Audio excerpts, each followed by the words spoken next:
Bismillahirrahmanirrahim.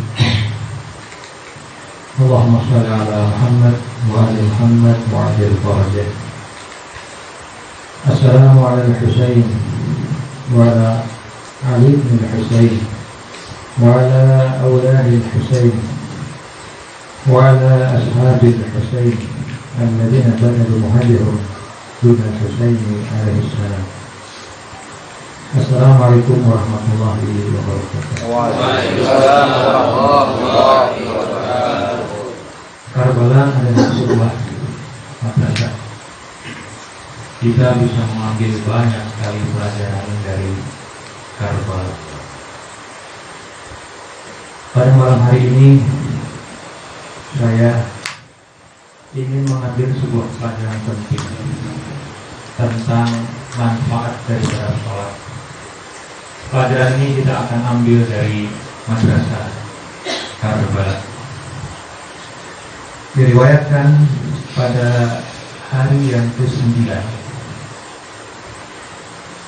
Imam Husain berkata kepada saudaranya Abdul Fadil Abbas, "Irji ilaihim." Kembalilah ke mereka, pasukan Yazid. Kembalilah kepada pasukan Yazid. Fa in istata'ta an tu'akhirahum ila ghudwatin. Kalau bisa upayakan peperangan itu minta untuk ditunda sampai besok pagi, hari ke-9 malam ke-10. Meminta kepada saudaranya Abdul Fadil Abbas supaya pergi menemui pasukan Yazid untuk menunda peperangan sampai besok pagi. Bila ghudwatin wa tadfa'ahum indal asy. Kalau bisa desak mereka sampai peperangan itu ditunda sampai sore hari 10. Untuk apa Imam Husain meminta hal yang demikian? Imam menyebutkan alasannya. La'allana, barangkali kami, nusalli rabbina al-laila, barangkali kita bisa melakukan sholat di malam ini, yaitu malam ke-10. Kalau sholat itu tidak memiliki arti penting, tidak mungkin Imam meminta hal yang semacam itu. Karena sholat itu sangat penting, terutama bagi kehidupan kita. Imam meminta supaya peperangan ini ditunda, tujuannya hanya untuk bisa sholat di malam ke-10. Wa nad'uhu, di dalam itu kita berdoa kepada Allah Subhanahu wa taala. Wa nastaghfiruhu, mohon ampunan kepada Allah Subhanahu wa taala. Fa huwa ya'lam, Allah tahu. Anni kuntu uhibbus sholata lahu, Allah tahu bahwa saya mencintai sholat. Imam melaksanakan sholat bukan hanya sebagai kewajiban, tetapi imam itu melakukan sholat karena kecintaan beliau kepada sholat. Kuntu uhibbus sholata lahu wa tilawata kitabihi, saya cinta membaca kitabnya Al-Quran. Wa kasratat doa, aku cinta banyak berdoa. Wal istighfar. Qala rawi, kemudian si perawi meriwayatkan mengatakan bahwa wabatal Husain alaihi salam wa ashabuhu tilkal lailah. Kemudian Imam Husain dan para sahabatnya di malam yang ke-10 tidak tidur sama sekali. Walahum dawiyun, mereka begitu berisik, mereka begitu ramai. Kadawiyin nahli, seperti ramainya tawon. Ramai apa? Ramai apa? Ma baina raqiin wa sajidin wa qa'imin wa qa'idin. Ramai karena masing-masing sibuk beribadah dengan bacaannya masing-masing. Jadi menyerupai suara tawon. Ada yang ruku, ada yang sujud, ada yang berdiri, ada yang duduk. Seperti suara tawon. Masing-masing beribadah, sibuk beribadah kepada Allah Subhanahu wa taala. Wabat al-Husain alaihi salam washabuhu tula lailihim yusallun. Di malam itu sepanjang malam ke-10 Imam Husain dan para sahabatnya sholat, wa yastaghfirun, memohon ampunan, wa yad'un, berdoa, wa yatadarrabun, mereka bersungguh kepada Allah Subhanahu wa taala. Kemudian wa khuyulu kharasi aduwihim taduru min waraihim. Sementara tentara musuh itu berkeliling di belakang mereka. Di antara mereka ada yang bernama Azrah bin Qais al-Ahmasi, salah satu pasukan Yazid. Kemudian ketika itu Al-Husain membaca ayat berikutnya. Wal Husainu alaihi salam yaqra wala yahsabanna alladzina kafaru. Orang-orang kafir jangan pernah mengira. Orang-orang kafir jangan pernah mengira. Annama numli lahum, bahwa kami Allah Subhanahu wa taala numli lahum, memperpanjang umur mereka. Imam Husain dan para sahabatnya tahu persis bahwa itu adalah malam terakhir mereka. Setelah itu mereka semuanya akan mati syahid. Sementara mereka akan terus menjalankan kehidupan para musuh al-Husain. Nah, orang-orang kafir itu jangan mengira annama numli lahum, amla yumli itu memperpanjang, mengakhirkan kematian mereka. Jangan dikira ketika kami memperpanjang umur mereka khairun li anfusihim, bahwa itu lebih baik bagi mereka. Jangan pernah mengira semacam itu. Kenapa? Lanjutan ayatnya, innama numli, sesungguhnya kami panjangkan umur mereka. Kenapa? Allah memberikan alasannya. Liyazdadu isman, supaya dosanya semakin banyak. Artinya ketika orang itu dipanjangkan umurnya, ada kalanya bukan karena keberkahan hidupnya. Dipanjangkan hidupnya supaya dosanya semakin bertambah. Itu adalah salah satu bentuk azab yang Allah berikan kepada orang kafir. Kalau sampai saat ini kita masih hidup, kita tidak pernah tahu Allah ini membiarkan kita hidup tujuannya supaya kita bertambah dosa atau bertambah taat. Allah kita tidak tahu. Kita harus berhati-hati kalau kita itu panjang umur. Jangan sampai nasib kita seperti orang-orang kafir yang dipanjangkan umurnya liyazdadu isman. Kita sering mendengar, Ustaz, kenapa ya musuh-musuh Ahlul Bait, orang-orang kafir itu kok umurnya lebih panjang dibandingkan orang-orang kita, orang-orang mukmin? Salah satu jawabannya adalah liyazdadu isman. Memang ini salah satu bentuk azab buat mereka di dunia sebelum di akhirat. Walahum azabun muhin, dan Allah telah mempersiapkan bagi mereka azab yang menghinakan. Itulah hakikat daripada nafsi lakal hidayah, jiwaku saya persembahkan untukmu. Tidak sembarangan orang bisa mengucapkan nafsi lakal hidayah, jiwaku saya persembahkan untukmu. Kalimat ini muncul karena sebuah ma'rifat yang begitu dalam. Dia tahu bahwa jiwanya dia bukan miliknya. Jiwanya dia adalah milik Allah dan milik Ahlul Bait. An-nabiyyu aula bil mu'minina ala anfusihim. Jadi ketika Abu Sumamah mempersembahkan jiwanya, karena memang jiwa itu adalah milik Al-Husain. Wa nafsi lakal hidayah. Ini araha ula qad iqtabu minka. Saya melihat para musuh itu sudah mendekat kepadamu. Wala wallahi, demi Allah, la tuqtalu, kamu tidak akan terbunuh hatta uqtala dunaka, sebelum aku terbunuh. Insyaallah. Wa uhibbu an alqa rabbi, dan saya ingin sekali menjumpai Tuhanku. Jadi perjuangan ini juga menjelaskan begitu tinggi ma'rifat daripada Abu Sumamah As-Sa'idi. Banyak di luar sana orang yang berjuang, berjihad, mencari syahadah, kesyahidan, tapi tujuannya hanya menginginkan bidadari. Dia menganggap bahwa surga itu tidak lebihnya kehidupan dunia. Sahabat Al-Husain tidak meminta itu. Ketika dia ingin maju berperang, yang dia inginkan adalah uhibbu an alqa rabbi. Saya ingin berjumpa dengan Tuhanku. Berjumpa dengan kekasih itu jauh lebih nikmat dibandingkan harus menikah dengan bidadari.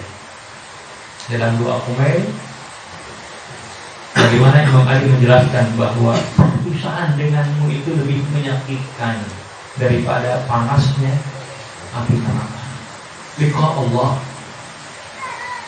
tidak mengharap bidadari sama sekali.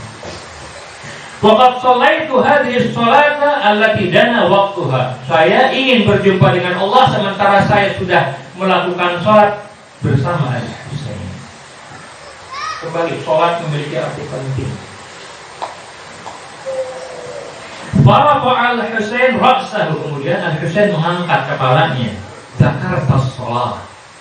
Wahai Abu Sumamah, kamu telah mengingat waktu sholat. Ja'alakallahu, semoga Allah menjadikan kamu, bukan menjadi orang muttaqi, bukan. Ja'alakallahu minal musallin. Semoga Allah menjadikan kamu menjadi orang-orang yang mendirikan sholat. Apakah ini artinya Abu Sumamah tidak pernah sholat? Tidak. Abu Sumamah selalu melakukan sholat. Tetapi kenapa doanya Imam Husain itu ja'alaka minal musallin? Berarti derajat musallin itu derajat yang tidak sembarang. Derajat apa itu? Itu adalah derajat sholat yang sesungguhnya, sholat yang hakiki. Apakah sholat yang hakiki itu? Sholat yang hakiki itu adalah sholat yang tanha anil fahsya. Orang sering bertanya bahwa di dalam Al-Quran disebutkan bahwa yang namanya sholat itu bisa mencegah kemungkaran. Saya berpuluh-puluh tahun sholat, kenapa masih saja saya melakukan kemungkaran? Jawabannya adalah sholat yang sesungguhnya, yang sejati itulah yang mencegah kemungkaran. Jadi upayakan sholat kita itu hakiki sehingga muncul efeknya, sehingga muncul akibatnya. Apa? Tanha anil fahsya'i wal munkar wal ja'alakallahu minal musallin. Oleh karena itu, untuk sholat pun kita harus meminta taufik kepada Allah Subhanahu wa ta'ala. Ya Allah, saya akan sholat pada saat ini, tolong jadikan sholat saya menjadi sholat yang sesungguhnya. Jadi untuk mendapatkan sholat yang sesungguhnya pun kita perlu pada doa. Ja'alakallahu minal musallin az-zakirin, yang selalu mengingat Allah Subhanahu wa ta'ala. Na'am, hada awal waktuha, benar wahai Abu Sumamah, sekarang sudah waktunya sholat. Wa ba'da an atamma Abu Sumamah as-Sa'idi sholatahu, setelah Abu Sumamah menyelesaikan sholatnya, qala li sayyidi syuhada alaihi salam, kemudian Abu Sumamah berkata kepada Al-Husain, ya Abu Abdillah, wahai Al-Husain, ini qad hamamtu an alhaqa bi ashabi, saya sudah begitu rindu untuk bergabung dengan sahabat-sahabatku yang telah terlebih dahulu mati syahid. Wa karihtu an atakhallafa, saya benci kalau harus tertinggal. Wa araka, sementara saya melihat kamu wahidan, sendirian, min ahlika qatilan, dalam keadaan terbunuh. Wa qala lahu Al-Husain alaihi salam, kemudian Al-Husain menjawab, taqaddam, silahkan kamu maju ke medan perang. Wa inna lahikuna bika, kami insyaallah akan menyusul kamu ansa'atin, beberapa saat nanti. Fataqaddama faqatala, kemudian Abu Sumamah maju berperang, kemudian akhirnya beliau menjadi lemah karena begitu banyak luka yang diterima oleh Abu Sumamah. Kemudian terakhir beliau dibunuh oleh Qais ibn Abdullah As-Sa'idi. Siapa dia? Itu adalah sepupunya. Inna lillahi wa inna ilaihi raji'un. Kana lahu aduwan. Memang sejak awal sepupunya itu adalah musuhnya Abu Sumamah. Kemudian dalam riwayat yang ketiga diriwayatkan seorang sahabat dari Al-Husain yang bernama Sa'id bin Abdullah Al-Hanafi. Beliau diperintahkan untuk menjaga Al-Husain di saat Al-Husain melakukan sholat. Jadi Al-Husain melakukan sholat di hari ke-10, kemudian yang diperintahkan untuk menjaga adalah Sa'id bin Abdullah Al-Hanafi. Akhirnya beliau menjaga Al-Husain dan menerima 13 anak panah yang menancap di dadanya. Setelah itu dia roboh ketika sholat Al-Husain selesai. Kemudian Sa'id bin Abdullah Al-Hanafi ini kemudian dikenal dengan Syahidus Sholat. Syahidus Sholat menunjukkan bahwa betapa pentingnya arti sholat. Kemudian kenapa Imam Husain itu harus begitu mementingkan sholat, terutama ketika beliau bertempur di Karbala sampai harus menyempatkan untuk sholat. Rahasianya adalah ada dalam ayat yang akan saya bacakan berikut ini. A'udzubillahi minasyaitonir rajim. Bismillahirrahmanirrahim. Wa'adallahu alladhina amanu minkum. Allah menjanjikan kepada orang-orang yang beriman dari kalian. Allah akan berikan janji. Apa janjinya? Wa'adallahu alladhina amanu minkum wa 'amilus shalihat. Allah akan memberikan janji kepada orang-orang yang beriman dan beramal saleh dari kalian. Allah akan memberikan janji. Apa janjinya? La yastakhlifannahum fil ardi. Allah akan memberikan kekuasaan kepada mereka di muka bumi. Ayat ini terkait dengan Mahdi radhiyallahu anhu. Suatu saat nanti mungkin kita akan gali lebih dalam ayat ini. Jadi Allah akan mewariskan bumi ini kepada orang-orang mukmin untuk berkuasa di atas muka bumi. Jadi suatu saat nanti akan berdiri hukuman dunia ilahiyatun yang dipimpin oleh Al-Mahdi.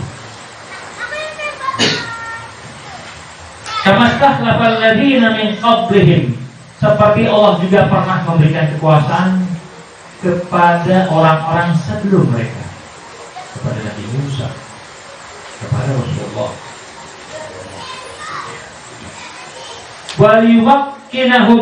Waliyumakkinanna lahum dinahum. Allah akan memperteguh agama mereka. Jadi salah satu agenda dari kekuasaan pemerintah Al-Mahdi adalah memperteguh agama.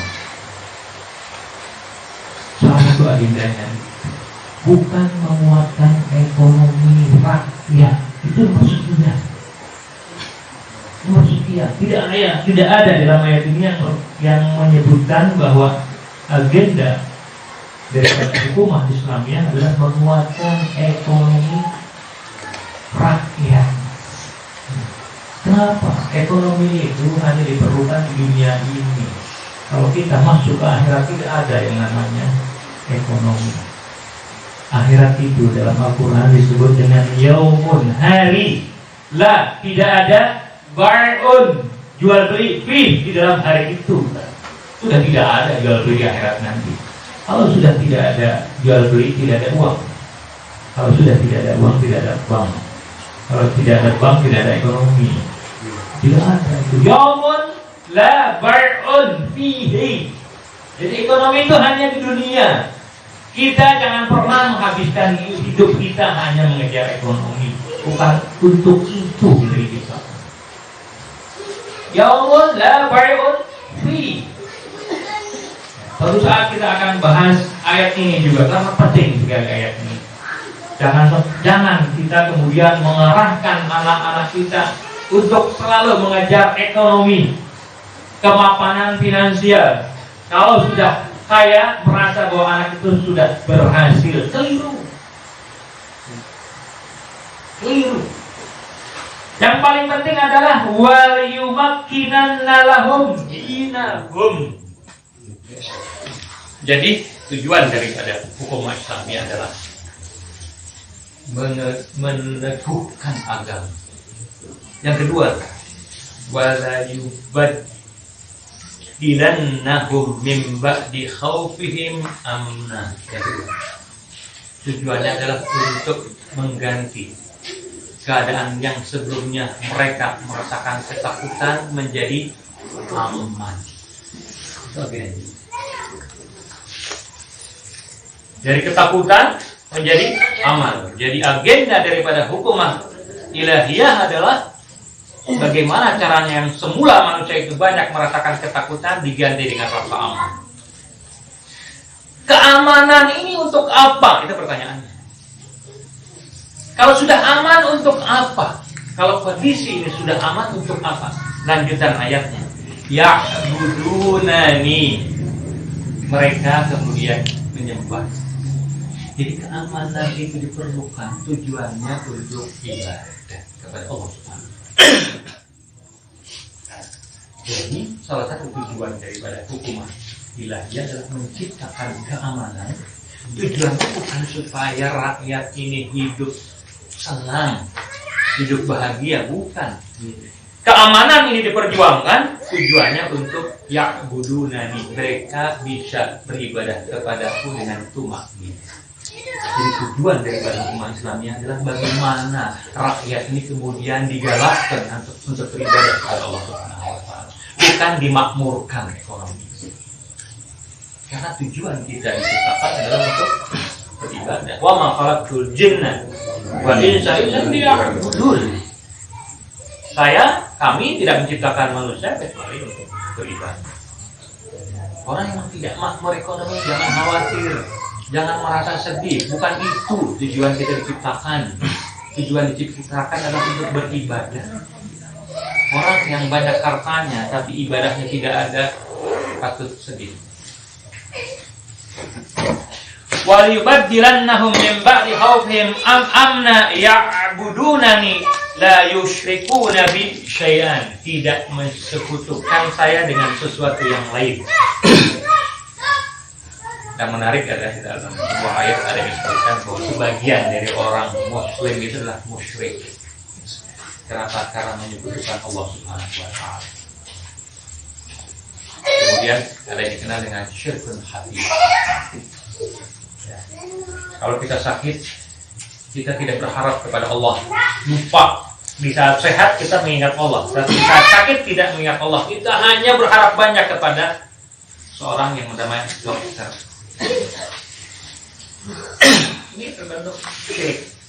Kenapa? Dokter itu tidak menyembuhkan. Dokter itu hanya memberikan obat. Tidak lebih dari itu. Tidak ada dokter yang menyembuhkan, tidak ada. Wa idza maridtu fahuwa yashfi. Kalau saya sakit, dia yang menyembuhkan. Dokter itu hanya memberikan resep saja, tidak lebih dari itu. Tidak ada seorang dokter yang bisa menyembuhkan, tidak ada. Dokter ini hanya memberikan syarat, persiapan supaya Allah memberikan kesehatan kepada kita. Allah bilang, kalau kamu ingin sehat, pergilah ke dokter. Kalau kamu sudah minum obat, saya akan izinkan obat itu memberikan kesehatan kepada kamu. Wa idza maridtu fa huwa yashfi. Wa man kafara ba'da dzalika fa ulaika humul fasiqun. Kalau setelah itu mereka masih kafir, maka mereka adalah orang-orang yang fasik. Saya akan membacakan sebuah riwayat terkait dengan ayat ini. Dari Imam Ali bin Abi Thalib alaihissalam. Beliau mengutip wala yubaddilannahum min ba'di khaufihim amna. Mengganti rasa takut menjadi rasa aman. Ya'budunani la yusyrikuna bi syai'an. Beribadah kepadaku dan tidak mensekutukan aku dengan siapapun. Imam Ali menjelaskan, ya'budunani amin. Mereka beribadah dalam keadaan aman, tidak ada yang mengganggu. Mohon maaf, bagi beberapa tempat acara-acara ini tidak bisa diadakan. Kenapa? Karena mereka tidak memiliki rasa aman. ya'budunani aminin. Kemudian la yakhafuna ahadan fa'ibadati. Di saat itu orang-orang tidak akan takut siapapun dalam beribadah kepada. Terus terang sekarang ini beberapa akhwan kita merasa takut. Di beberapa tempat tidak ada acara ibadah, tidak ada rasa aman. Kemudian walaysa indahum taqiyatun. Di saat itu ketika negara sudah aman, tidak lagi diperlukan. Kemudian riwayat yang kedua masih terkait dengan ayat ini, diriwayatkan dari Jabir bin Abdullah Al-Ansari. Beliau berkata, dakhala Jandal ibnu Junadah al-Yahudi min Khaybar ala Rasulillah sallallahu alaihi wasallam. Jandal seorang Yahudi mendatangi Rasulullah. Kemudian dia bertanya, ya Muhammad, wahai Muhammad, akhbirni amma laysa lillah. Jelaskan kepadaku apa yang tidak ada pada Allah, wa amma laysa indallah, dan apa yang tidak ada di sisi Allah. Pertanyaan, saya tidak akan bahas itu.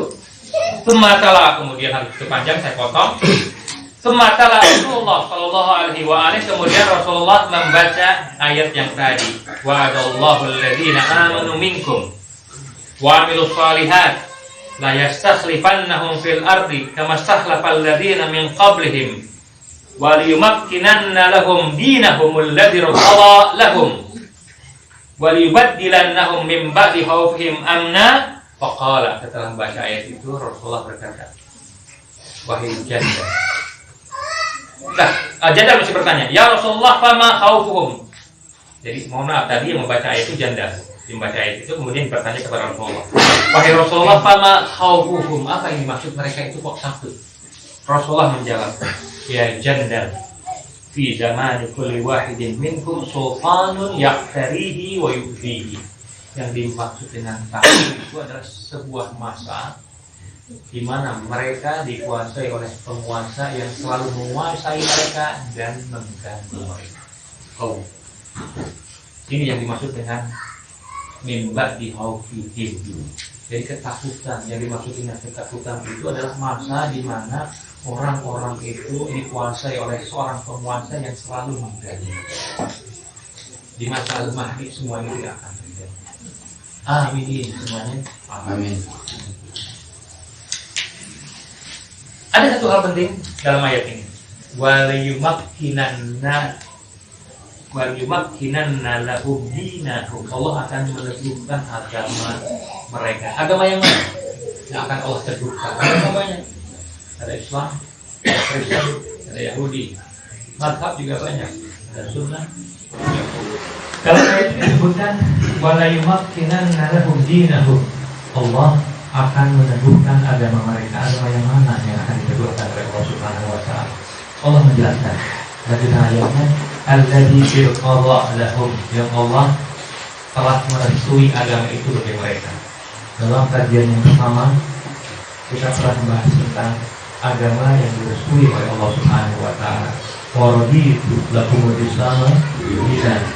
Dan tidak sampai pada sebuah kesimpulan bahwa agama yang direstui oleh Allah Subhanahu wa taala adalah agama 18 Dzulhijjah. Berarti agama yang akan diteguhkan nanti di hari akhir nanti di masa kepemimpinan Al-Mahdi adalah agama 18 Dzulhijjah. Alladzi irqadha lahum. Ini arti penting dari sholat. Kemudian sholat itu dibagi menjadi dua. Ada sholat sunnah, ada sholat wajib fardhu. Saya sedikit membawakan beberapa riwayat tentang sholat sunnah. Diriwayatkan dari Abi Bakar, qala di Abu Ja'far alaihissalam, Imam Bakar alaihissalam bersabda, bertanya kepada Abi Bakar, bukan Abu Bakar yang khalifah itu, awatadri lima wudhi'a at-tatawwu, wahai Abu Bakar, apakah kamu tahu kenapa sholat sunnah itu disyariatkan? Kultulah adri, itu tidak tahu, wahai Imam. Qala, kemudian Imam Al-Baqir menjelaskan, li'annahu in kana fil faridah nuqsanun, Karena jika di dalam sholat yang wajib fardhu ada kekurangan, qudiyat an-nafilatu alal fardhu hatta tatimma. Sholat sunnah itu dilaksanakan setelah sholat fardhu, untuk sholat fardhu supaya sholat wajib itu menjadi sempurna. Jadi untuk menutupi kekurangan sholat wajib itu dengan melakukan sholat sunnah. Contohnya kekurangan sholat dalam sholat wajib itu apa? Akan saya akan bawakan riwayatnya. Dalam riwayat yang kedua dari Imam Musa al-Qadhi alaihissalam, Inna Allah tabaraka wa ta'ala atamma sholat al-fariḍah bi sholatin nafilah. Allah subhanahu wa ta'ala menyempurnakan sholat wajib dengan sholat nafilah, dengan sholat sunnah. Wa atamma siyam al-fariḍah bi siyamin nafilah. Allah menyempurnakan puasa wajib dengan puasa sunnah. Wa atamma wudu al-fariḍah bi ghusli yaumil jumu'ah. Kemudian menyempurnakan wudunya yang wajib dengan mandi di hari Jumat. Menyempurnakan untuk apa? Fima kana min dzalika min sahwin. Karena boleh jadi di sholat wajib itu ada sahwin. Sahwin itu ada lalai, kita tidak fokus, mikirnya ke sana kemari. Au taksirin, atau ada kekurangan. Kita nggak tahu. Mungkin lupa membaca tasbih. Au nisyan, atau ada beberapa hal yang terlupakan. Nah, dalam sholat wajib yang semacam itu, kekurangannya disebut dengan sholat sunnah. Kemudian dalam riwayat yang berikutnya diriwayatkan dari Imam Ar-Ridha alaihissalam, wa idza ahramal 'abdu fi sholatihi, ketika seorang hamba itu membaca takbiratul ihram dalam sholatnya, apa yang terjadi? Aqbalallahu alaihi biwajhihi, Allah langsung memalingkan wajahnya kepada orang yang sholat itu. Langsung Allah memalingkan. Allahu Akbar.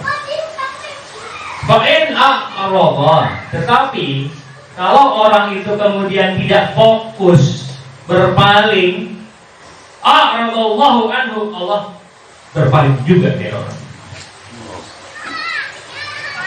Wa wakalahu ilal malak, kemudian Allah serahkan malaikat untuk mengurusi sholatnya orang itu. Allah tidak lagi menghadapi orang itu. Jadi itu penting, fokus dalam sholat itu, supaya Allah kemudian tidak lari dari kita. Kemudian fa'in akbala huwa ala sholatihi bikullihi rufi'at sholathu kamilatan. Kalau dia kemudian fokus dalam sholatnya secara utuh, sholatnya akan diangkat, rufi'at, diangkat kamilatan, secara sempurna. Berarti ada juga sholat yang tidak diangkat. Ada sholat yang tidak diangkat adalah sholat yang tidak fokus. Wa in sahafiha, kalau di dalam sholat itu kemudian dia tidak fokus, sahun bihadisin nafsi, karena berkeliaran perbincangan dengan diri kita di dalam pikiran kita, mikir kesana kemari, naqasa min sholatihi, akan berkurang dari sholatnya biqadri masaha, sebanyak ketidakfokusannya dia.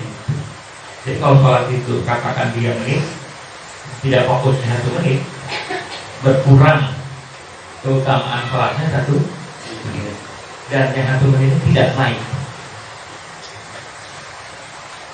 Biqadri masaha wa ghafala wa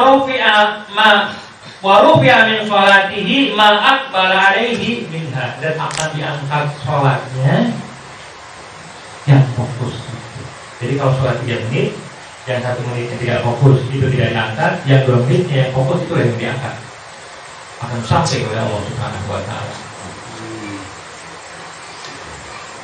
Kalau sholat kita tidak ada fokusnya sama sekali, maka sholat kita tidak ada yang naik kepada Allah Subhanahu wa ta'ala. Jadi sholat ini tinggal hanya perbuatan fisik saja, tidak lebih. Secara fikih sah. Jadi orang yang sholat tetapi tidak fokus pada sholatnya, secara fikih sah. Dia tidak perlu mengulangi sholatnya, tapi tidak ada nilainya, tidak naik kepada Allah Subhanahu wa ta'ala.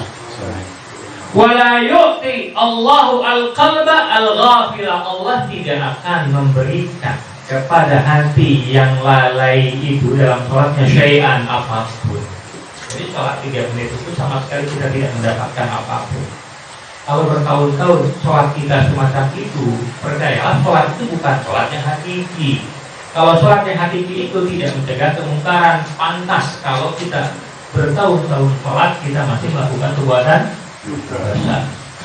Nabi wa alihi salawat. Allahumma salli ala Muhammad wa ali Muhammad. Allahumma salli ala Muhammad wa ali Muhammad. Allahumma salli ala Muhammad wa ali Muhammad. Sholat itu sudah nikmat dari Allah Subhanahu wa Ta'ala. Kalau Allah tidak berikan kenikmatan nikmat sehat kepada kita tidak bisa sholat. Berapa banyak orang yang sakit tidak bisa sholat.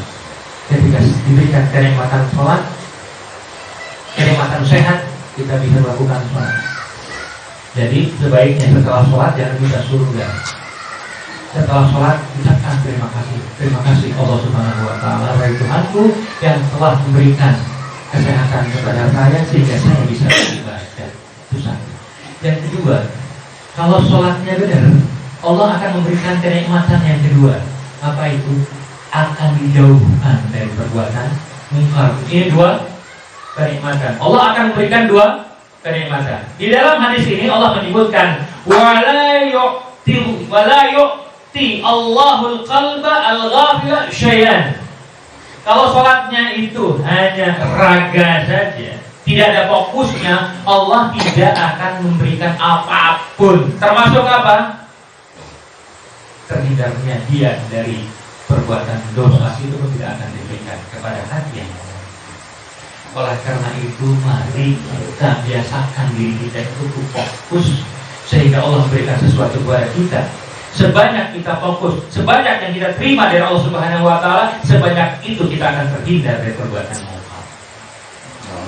Wala yu'ti Allahul qalba al-ghafila syai'an wa innama ju'ilatin nafilatu litakmula biha al-fariidhah. Sesungguhnya Allah itu mensyariatkan sholat sunnah supaya sholat fariidhahnya menjadi sempurna. Itulah keutamaan daripada sholat sunnah. Kemudian riwayat terakhir dari Imam Ridha alaihissalam, hasinu nawafilakum, perbaikilah, baguskanlah sholat sunnahmu. Wa'lamu, ketahuilah yang namanya sholat sunnah itu annaha hadiyatun ilallah azza wa jalla. Itulah satu hadiah kita kepada Allah Subhanahu wa Ta'ala. Kalau kita sembuh kemudian kita memberikan hadiah kepada dokter, sementara Allahnya yang memberikan kesembuhan itu dilupakan. Wa itu maritu bahwa yashfir. Kalau kita diberikan kesembuhan, berikanlah hadiah kepada yang memberi kesembuhan kepada kita. Apa hadiahnya? Sholat sunnah. Fa innaha wa'lamu annaha hadiyatun ila Allah azza wa jalla. Oleh karena itu, kita harus belajar apa saja di sholat sunnah dalam satu hari, apa saja. Kita ini 24 jam, alhamdulillah sehat, sekarang tidak sakit, hadir dalam pengajian ini. Apa yang akan kita berikan kepada Allah sebagai hadiahnya? Allah hanya minta sholat sunnah. Kemudian ini hal yang pertama terkait dengan sholat sunnah. Yang kedua, saya ingin berbicara tentang Sayyidah Zainab. Kemudian saya akan kembali nanti ke masalah sholat.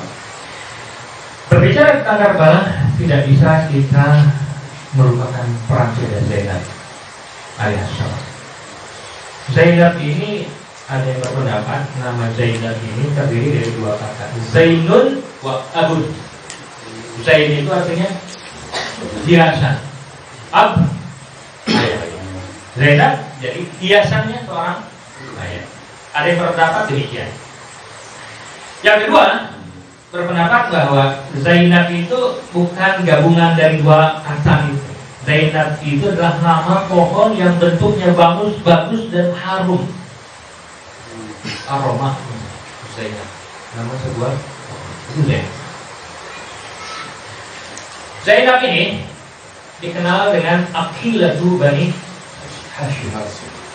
Aqilah itu artinya yang mulia, yang utama. yang penuh akalnya. Akilah itu dari akal, akalnya sempurna. Orang mengira akilah itu isim muannas. Ya.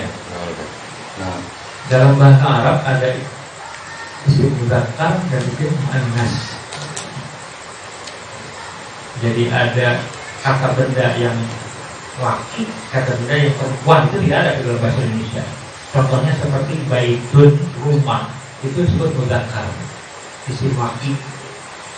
Sementara madrasatun itu isim muannas, perempuan.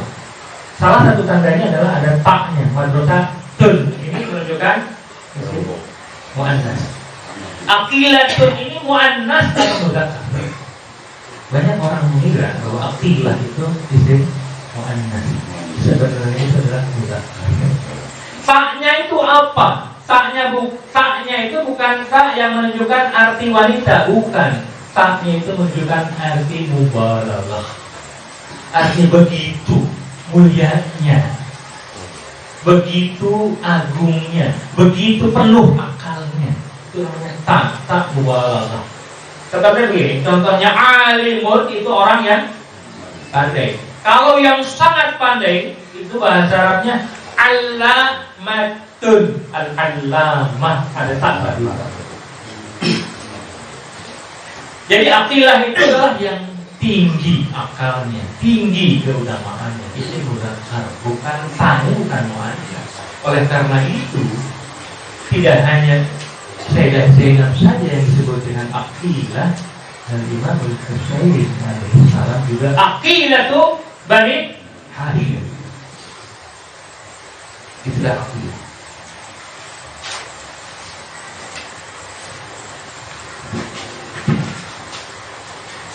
Selanjutnya yang kedua, yang berikutnya saya ingin menjelaskan tentang bagaimana ifahnya, ifah. Sayyidah Zainab ifah itu atau afifah itu adalah orang yang terjaga dari kenistaan. Itu afifah. Orang yang orang wanita ya terutama yang tidak menjaga auratnya itu berarti tidak menjaga kenistaan. Suatu saat kita akan bahas yang disebut dengan nista itu. Yang jelas semua yang dilarang oleh agama kita bagi seseorang berarti yang dilarang itu adalah kenistaan buat kami. Kalau tidak mungkin agama itu melarang sesuatu yang baik. Orang perempuan ketika tidak menjaga jilbabnya itu adalah sebuah kenistaan. Perempuan itu tidak afifah, tidak punya ifah, karena tidak terjaga dari kenistaan. Salah satu dari afifah atau ifah adalah terjaga dari akhlak yang tidak baik. Kalau ngomongnya kasar, kalau tadi kan kita berbicara tentang menutup aurat itu adalah aturan Allah Subhanahu wa Ta'ala. Ada akhlak ngomongnya kasar. Omongan kasar itu kan nista. Kalau ada yang tidak bertutur dengan baik, perkataannya masih kasar, berarti dia tidak punya ifah, tidak afifah, tidak afif. Nah, saya ingin berbicara tentang ifahnya Sayyidah Zainab alaihissalam. Beliau ketika ingin berziarah kepada pusara kakeknya Rasulullah SAW selalu ditemani oleh ayahnya. Kemudian di sebelah kanannya ditemani oleh Al-Hasan, di sebelah kirinya ditemani oleh Al-Husain. Ketika mereka sampai ke pusaranya Rasulullah SAW, apa yang Imam Ali lakukan? Beliau memadamkan lampunya, lampu pusara yang menerangi pusaranya Rasulullah SAW dipadamkan sehingga menjadi gelap. Di saat itu Al-Hasan bertanya kepada ayahnya, kenapa kamu harus memadamkan lampunya? Apa jawaban Imam Ali? Dan ini pelajaran buat kita, terutama kita sebagai seorang ayah. Ini pelajaran penuh. Apa kata Imam Ali? Ahsyan, saya takut an yanzura ahadun, saya takut seseorang melihat ila syahsi ukhtika, kepada sosok saudari. Jadi Imam Ali ya, menjaga Sayyidah Zainab jangan sampai ada orang lain melihat sosok Sayyidah Zainab, dan itu dilakukan bertahun-tahun. Perhatikan komentar tetangga beliau, diriwayatkan dari Yahya Al-Mazini. Yahya Al-Mazini itulah tetangganya Imam Ali, dan tetangga yang lebih dekat lagi dengan rumahnya Sayyidah Zainab. Yahya Al-Mazini berkata, "Kuntu fi jiwari Amiril Mukminin alaihi salam." Kata Yahya, saya ini tetangganya Amirul Mukminin. Fil Madinah muddatan madidatan. Di Madinah dengan masa yang cukup lama bertahun-tahun. Wabil qurbi minal bait, dan dekat sekali dengan rumah alladzi taskunuhu Zainab ibnatuhu. Saya dekat dengan rumah yang dihuni oleh Sayyidah Zainab. Apa komentarnya Yahya Al-Mazini? Fala demi Allah, wallahi ma ra'aitu laha syakhsan. Saya tidak pernah melihat sosoknya Sayyidah Zainab. Wala sami'tu laha sautan, bahkan saya tidak pernah mendengar suaranya Sayyidah Zainab bertahun. Jadi Imam Ali itu yang menjaga ifahnya Sayyidah Zainab sampai sejauh itu. Pelajaran penting apa yang kita dapat dari hal ini? Yang pertama, kita sebagai seorang ayah jangan biarkan anak-anak wanita kita mengumbar fotonya di Instagram, di Facebook, di media sosial. Itu bukan ajaran takdir kami. Ibu-ibu kita, istri-istri kita, jangan sampai mereka memasang status foto-foto mereka. Imam Ali itu menjaga Sayyidah Zainab semacam itu, bahkan tetangganya tidak pernah lihat seperti apa Sayyidah Zainab. Suaranya mereka tidak pernah dengar. Kalau kita mengaku sebagai pengikut Ali, para wanita kalau mengaku sebagai pengikut Sayyidah Zainab, setidaknya jangan pernah unggah foto-foto kita di media sosial. Karena itu bagian daripada artifak. Ya. Kalau anak-anak kita biarkan, waliyadzubillah, bagian bahkan anak-anak wanita dari saudara-saudara kita menari, kemudian disebarkan di TikTok, ini sama sekali bukan ajaran Sayyidah Zainab. Ma ra'aitu wallahi laha syakhsan, dan pernah saya lihat sosoknya Sayyidah Zainab. Wa la sami'tu laha sautan. Shalli ala Muhammad wa ali Muhammad. Allahumma shalli ala Muhammad wa ali Muhammad. Allahumma shalli ala Muhammad wa ali Muhammad. Allahumma shalli ala Muhammad wa ali Muhammad wa ajil. Selanjutnya terkait dengan Sayyidah Zainab. Ya, ada beberapa hal yang saya lompati karena saya khawatir tidak cukup waktu. Sayyidah Zainab adalah Ummul Masalih, ibu yang mengemban banyak sekali musibah. Yang pertama musibah wafat kakeknya, beliau mengalami itu. Yang kedua musibah wafat ibunya. Yang ketiga musibah wafat ayahnya. Yang keempat musibah wafat dari saudaranya Al-Hasan wal Husain. Kemudian musibah wafatnya dari kedua anaknya di Karbala, Aul dan Muhammad. Kemudian musibah di mana beliau dikirim dari Karbala ke Kufah, kemudian dari Kufah ke Syam. Ummul Masalih. Saya ingin menjelaskan seberapa besar derajat Sayyidah Zainab sebagai Ummul Masalih. Saya ingin membawakan riwayat dari Imam Ja'far As-Shadiq alaihissalam. Melalui riwayat ini kita akan tahu betapa besarnya Sayyidah Zainab. Kita lihat sering mendengar Sayyidah Zainab Ummul Masalih, tapi seberapa besar beliau itu derajatnya sebagai Ummul Masalih. Saya akan membawakan sebuah riwayat dari Imam Ja'far As-Shadiq alaihissalam. Beliau berkata begini, walamma arada Ibrahim alaihi salam an yadbaha ibnahu sallallahu alaihi, ketika Ibrahim hendak menyembelih anaknya Ismail, qallaba Jibril alaihi salam al-mudyata, kemudian Jibril merubah apa? Pisaunya berubah. Jadi apa yang jelas tidak bisa dijelaskan. Wastara al-kabsha min kibari Sadir. Kemudian Jibril datangkan domba dari tempat yang namanya Sadir. Sadir ini antara Arafah dan Makkah.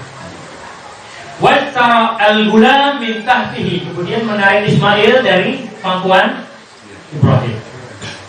Wa wada al-kabsha makan al-gulam. Kemudian mengganti domba itu, mengganti Ismail dengan domba sebagai gantinya.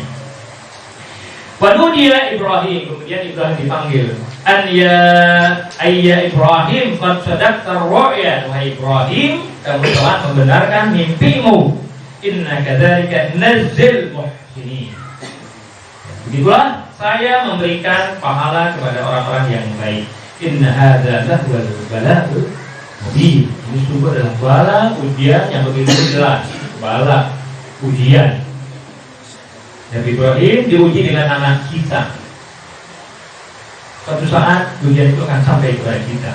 Ketika Al-Mahdi meminta anak kita untuk menjadi prajurit beliau, kira-kira akan kita lepas atau tidak anak kita?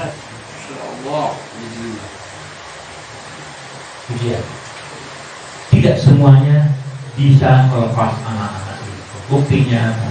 Buktinya di Karbala yang memerangi Al-Husain itu jumlahnya puluhan ribu, padahal mereka di hadapan Al-Husain.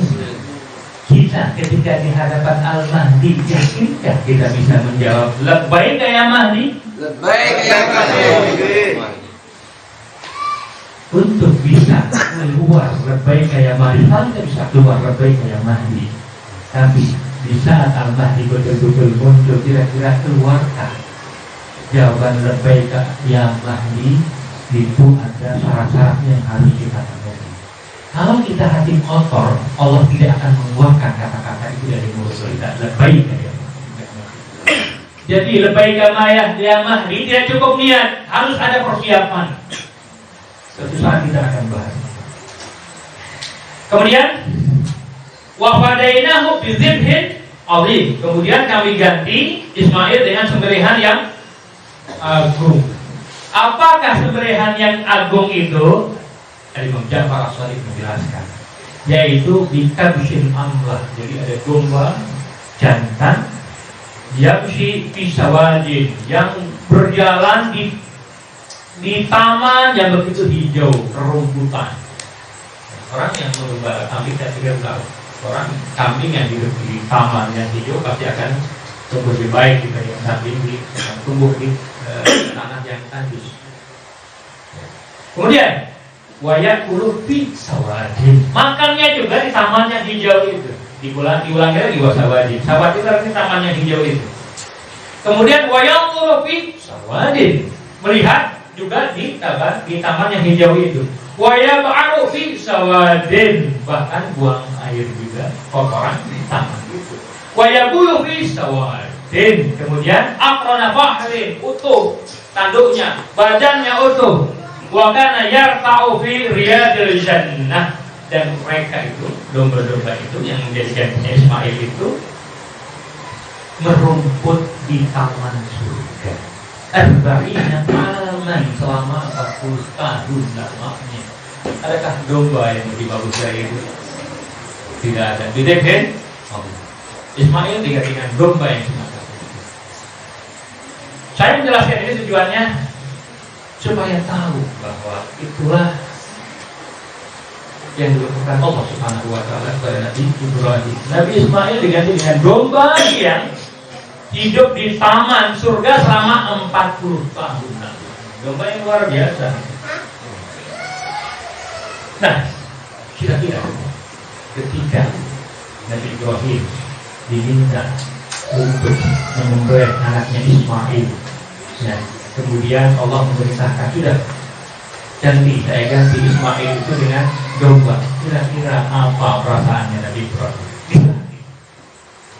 Senang anaknya diganti dengan domba atau bagaimana? Ya. Kita akan mendengarkan jawaban apa yang terjadi pada Nabi Ibrahim dari Al-Imam Ridha menceritakan kepada kita apa perasaan hatinya Nabi Ibrahim di saat dia disuruh menyembelih Nabi Ismail, kemudian diganti dengan domba. Perasaannya seperti apa? Itu diceritakan oleh Imam Ridha alaihissalam. Qala Imam Ridha alaihissalam, lamma amara Allah azza wa jalla Ibrahim alaihissalam, ketika Allah memerintahkan Nabi Ibrahim an yadbaha makana ibnihi Ismail al-kabsha. Ketika Allah memerintahkan Nabi Ibrahim untuk menyembelih domba sebagai ganti dari anaknya yang tercinta Ismail, alladzi anzalahu alaih, domba yang diturunkan kepada Ibrahim, apa perasaannya Nabi Ibrahim? Senang atau tidak senang? Imam Ridha menjelaskan, tamanna Ibrahim alaihi salam, Nabi Ibrahim berharap an yakuna qad dzabaha ibnahu Ismail. Nabi Ibrahim berharap dia tetap menyembelih Ismail.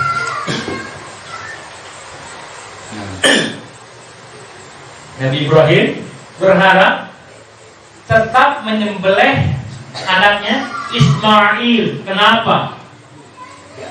Wa annahu lam yu'mar bi dzibhi dzalikal kabshi makanahu, dan dia tidak berharap sama sekali supaya Ismail itu diganti dengan domba. Sama sekali tidak berharap. Beliau berharap Ismail disembelih oleh dia. Kenapa? Alasannya, liyarja'a ila qalbihi ma yarji'u ila qalbil walid alladhi yadbahu a'izza walihi biyadihi, supaya perasaan dia ketika menyembelih anaknya yang tercinta itu tetap ada pada dirinya. Orang yang akan menyembelih anaknya yang tercinta itu luar biasa berkecamuk, tapi dia tetap harus lakukan itu. Ketika kemudian anak itu diganti dengan domba, hatinya akan menjadi sejuk. Maksudnya begitu manusia yang biasa, alhamdulillah sejuk. Nabi Ibrahim tidak menginginkan itu. Dia tetap ingin menyembelih anaknya yang tercinta supaya pengorbanannya itu semakin besar. Orang mengorbankan domba untuk Allah Subhanahu wa taala dengan mengorbankan anaknya untuk Allah Subhanahu wa taala, jelas nilai pengorbanannya berbeda pasti. Kita saja kalau ditanya, anak kamu saya ambil atau uang kamu saya ambil, pasti akan memberikan uang dibandingkan anak kita. Nabi Ibrahim tahu persis, saya mengorbankan domba itu tidak akan pernah sebesar saya mengorbankan anak saya. Nabi Ibrahim tahu persis itu. Kemudian Imam Ridha menjelaskan, Nabi Ibrahim tahu, fayastahiqu bidzalika, kalau Nabi Ibrahim itu mengorbankan anaknya, dia berhak apa? Arfa' darajat ahli sawab 'ala al-masaib. Dia berhak mendapatkan pahala yang paling tertinggi terhadap orang yang mendapatkan musibah.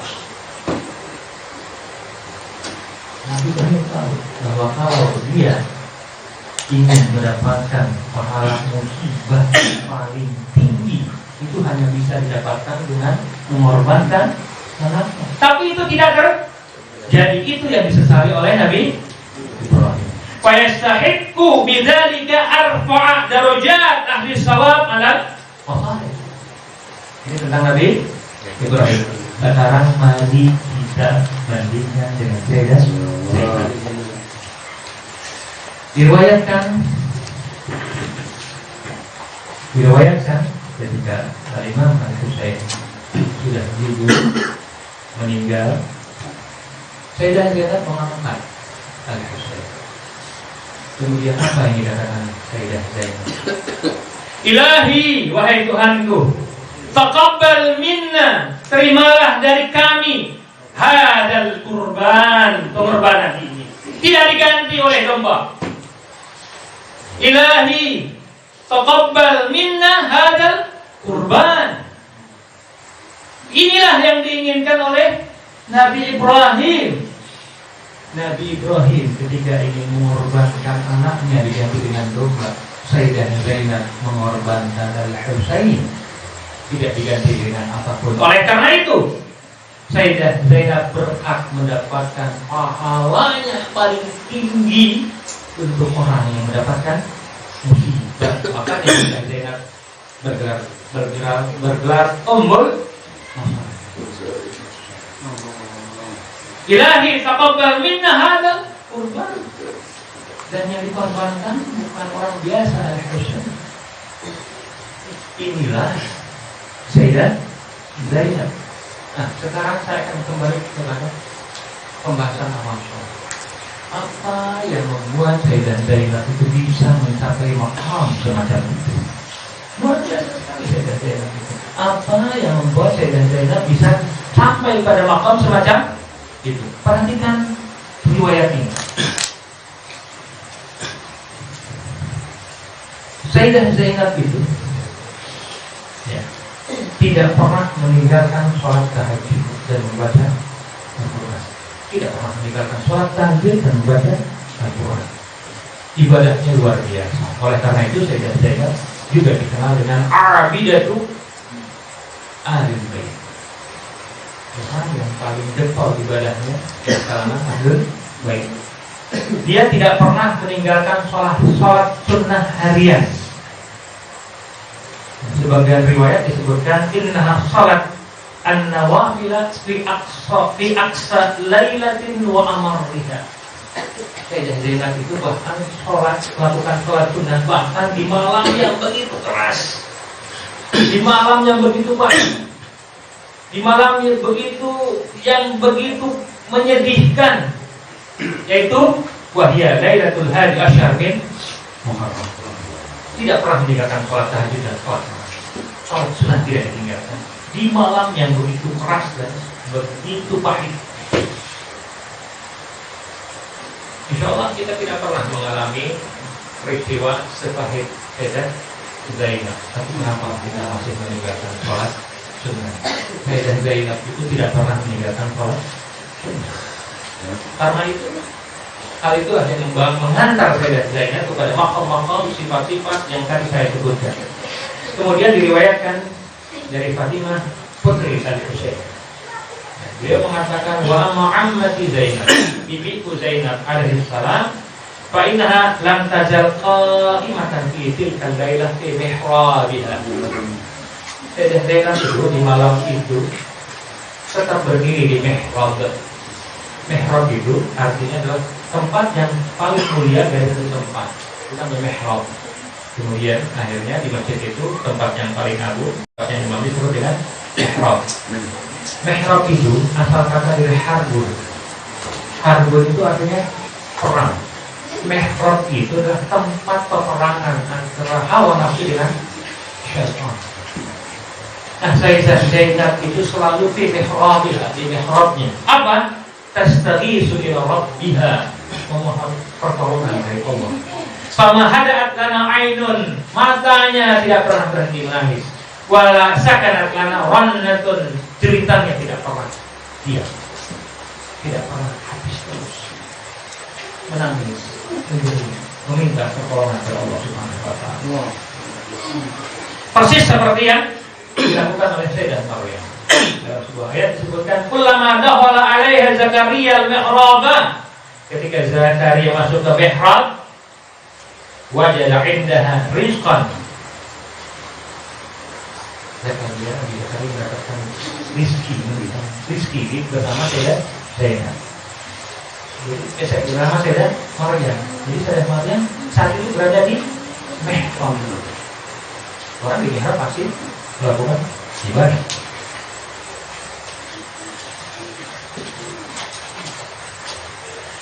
Kemudian Diriwayatkan dari Imam As-Sajjad alaihissalam.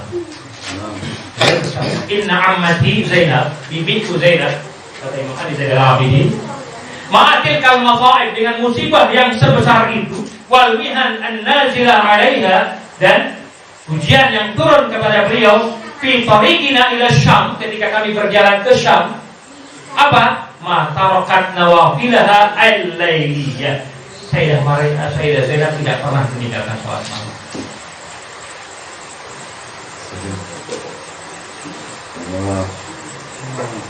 Inilah rahasia kenapa Sayyidah Zainab itu bisa sampai ke Syam. Nah kita kalau kita ingin menjadi atau meniru sifatnya Sayyidah Zainab, tidak cukup memaksakan diri untuk menjadi hafid, menjadi expert. Tidak cukup. Tidak cukup memaksakan diri untuk sabar. Tidak cukup memaksakan diri untuk berani menghadapi kemungkaran. Itulah sifat-sifat Sayyidah Zainab. Jadi kalau ada kita menghadapi musibah, kita memaksakan diri untuk bersabar dalam menghadapi musibah. Itu tidak cukup. Ibarat orang sakit, ya. Penyakit itu bisa disembuhkan dari luar, bisa juga disembuhkan dengan minum obat dari dalam. Kalau kita ingin menjadi orang yang sabar dan tidak sekedar memaksakan diri untuk sabar, maka minumlah obat yang bisa membuat kita sabar dari dalam diri kita.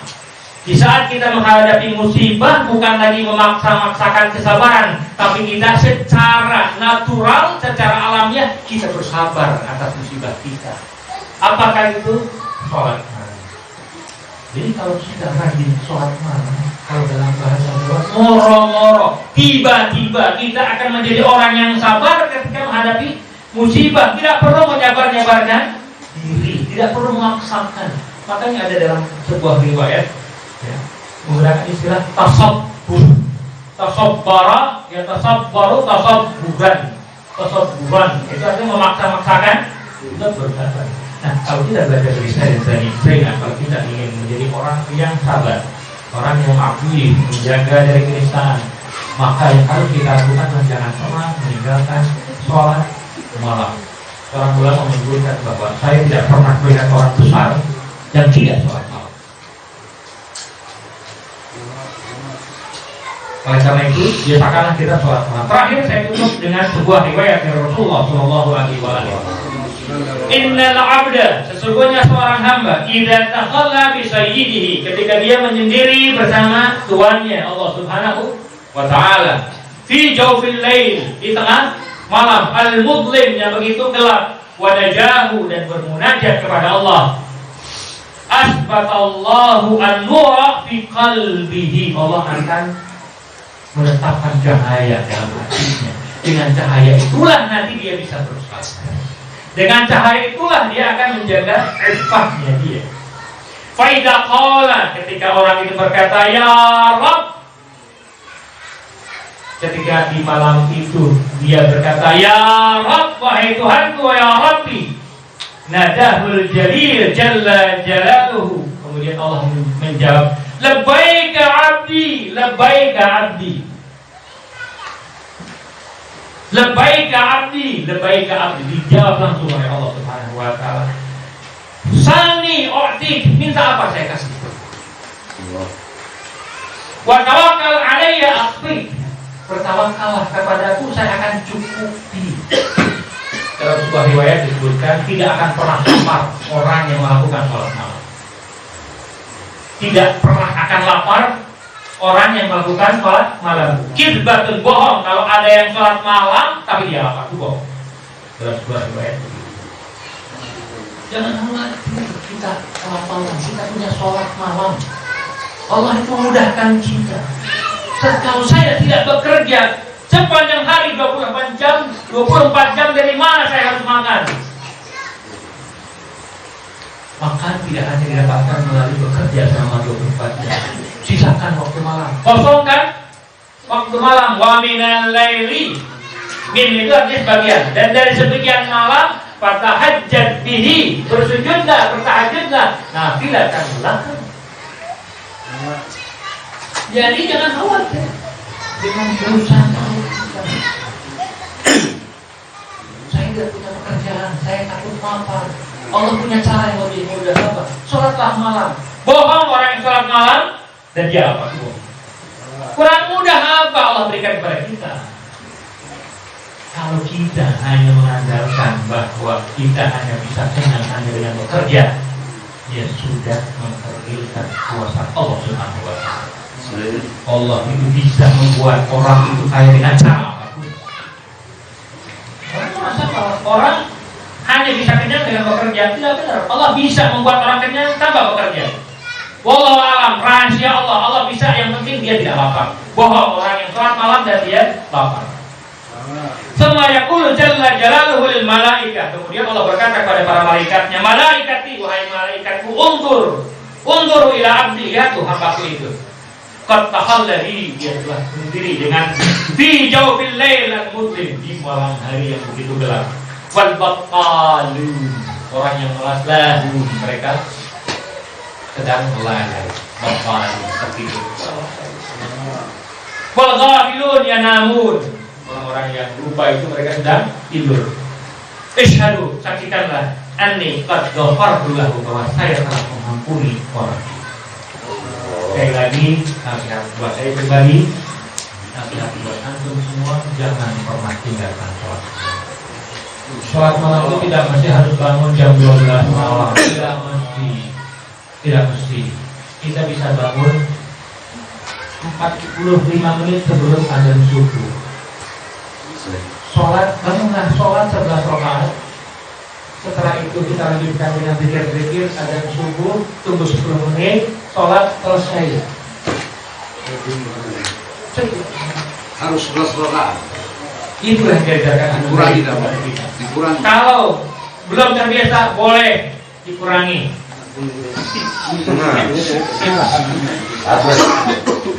Witirnya satu kali. Witir 1 kali. Jadi sholat genapnya, syafa'nya itu 8 rakaat. Kemudian sholat apa? Sholat malamnya 8 rakaat, syafa'nya 2 rakaat, witirnya 1 rakaat. Kalau dikerjakan hanya 15 menit. Kita sering bersedia untuk menyaksikan TV berjam-jam. Sementara untuk memberikan hadiah kepada Allah yang 15 menit saja susahnya sama. Hadiah, kalau sunnah itu hadiah itu bila Allah azza. Saya tidak tahu apakah kita pernah memberikan hadiah kepada Allah Subhanahu wa Ta'ala. Yang namanya hadiah itu jangan kemudian minta balasan. Saya tak kasih hadiah tapi kamu balaskan hadiah saya ibadah itu. Lakukanlah sholat malam sebagai hadiah kita kepada Allah Subhanahu wa Ta'ala. Jangan berharap apapun, termasuk surga. Terus apa yang kita harapkan? Oh ya Allah, saya berharap kamu menerima saja sholat saya. Sudah cukup. Saya sering, mudah-mudahan masih ada waktu. Saya sering begini, saya sering bercerita kepada anak buah. Ada seorang karyawan yang seluruh hidupnya dipenuhi oleh majikannya. Gaji dikasih 1 juta per bulan. Rumah dikasih. Anak-anaknya di sekolah. Kalau sakit dibawa ke rumah sakit. Terus kalau ada bonus-bonus diberikan juga. Setiap akhir bulan tetap dikasih juga gajinya. Tidak pernah dikurangi. Kemudian luar biasa karyawan majikannya luar biasa. Ketika kemudian si tuan ini lupa memberikan gaji, kemudian si karyawan itu kemudian protes, mana kok gaji itu nggak diberikan pada bulan ini, padahal semua kehidupannya dijamin oleh si majikan. Kira-kira menurut Anda bagaimanakah orang tersebut, orang yang masih mempersoalkan gaji pada semua kehidupannya dari kira-kira itu kurang ajar. Sangat anaknya di sekolah rumahnya disediakan, kalau sakit dibawa ke rumah sakit, semua dipenuhi. Kira-kira begitulah kita dengan Allah Subhanahu wa Ta'ala. Kita itu sholat, kalau Allah nggak berikan nikmat sehat kepada kita, nggak bisa sholat. Kita ini bisa mengucapkan Allahu Akbar, Bismillahirrahmanirrahim, Alhamdulillahirabbil alamin. Kalau kita tidak diberikan sehat, katakan diberikan setruk saja, kita tidak bisa membaca Bismillahirrahmanirrahim. Maka di dalam sholat itu, ketika kita ingin berdiri dari duduk ke qiyam, apa bacaan yang kita baca? Bihaulillahi wa quwwatihi aqumu wa aqud, dengan kekuatanku wahai Allah saya duduk dan berdiri. Artinya bahwa sholat kita itu tidak berhasil melakukan sholat itu karena kekuatan yang Allah berikan kepada kita. Berapa banyak orang yang sakit tidak bisa melakukan sholat. Kemudian setelah sholat, Tuhan, saya mohon surga. Kira-kira gimana? Tetapi Allah bilang tidak apa-apa, kamu sholat minta apa saja saya kasih. Apakah ada yang majikan yang berbeda dari kita? Itulah Allah. Oleh karena itu lakukanlah sholat, jangan perlu minta apa-apa, surga Allah. Innam sore Tuhan dari hajatin minta ilaiha wa rabbatin mikafiya illa taqdimana. Jadi sholat ini saya hanya ingin mengagungkan kamu wahai Allah Subhanahu wa Ta'ala. Sekiranya saya sholat dan kamu tetap masukkan ke neraka, saya siap. Secara teori inilah orang-orang yang sempurna. Yang sudah pasti adalah ini adalah Imam Ali. Kita harus belajar ke arah sana.